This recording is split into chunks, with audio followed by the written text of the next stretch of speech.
স্বাস্থ্যমন্ত্রী ডাক্তার সামন্তলাল সেন বলেছেন, যেসব জায়গায় ডাক্তার ছিলেন না তাদেরকে শোকজ করা হয়েছে এবং তাদের বিরুদ্ধে ব্যবস্থা নেওয়া হচ্ছে। আমার নির্দেশ একটাই, তৃণমূল পর্যায়ে স্বাস্থ্যসেবাকে উন্নত করা। কেন ডাক্তাররা থাকেন না সে বিষয়ে ডিজি সহ মন্ত্রণালয়ের সবাইকে বলা হয়েছে। তিনি আরও জানান, এসেনশিয়াল ড্রাগসের ভ্যাকসিন প্লান্টের পিডি শিগগিরই নিয়োগ দেওয়া হবে। তাছাড়া গোপালগঞ্জে বিশ্বমানের ওষুধ তৈরির কারখানা হচ্ছে, তা বাংলাদেশ আরও এক ধাপ এগিয়ে নিয়ে যাবে বলেও আশাবাদ ব্যক্ত করেন তিনি।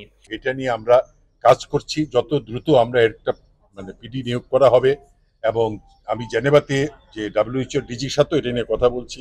আমি মনে করি এটা আমরা যত দ্রুত সম্ভব তৈরি করতে পারবো, দেশের বাইরেও রপ্তানি করতে পারবো। এটা একটা বাংলাদেশের যুগান্তকারী প্ল্যান্ট হবে, এটা আমার বিশ্বাস।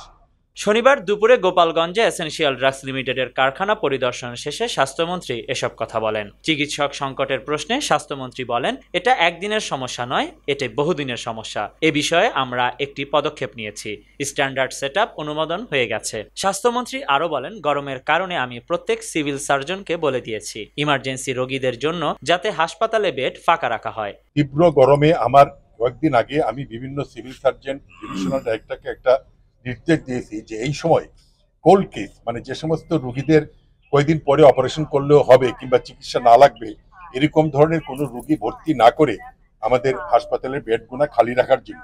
কারণ এই গরমে বাচ্চা এবং বয়স্ক এই দুটি হচ্ছে vulnerable.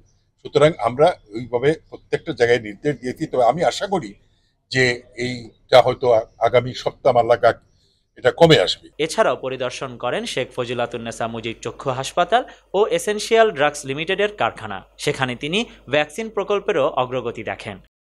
Khandakar Ishtiaq, news now 24।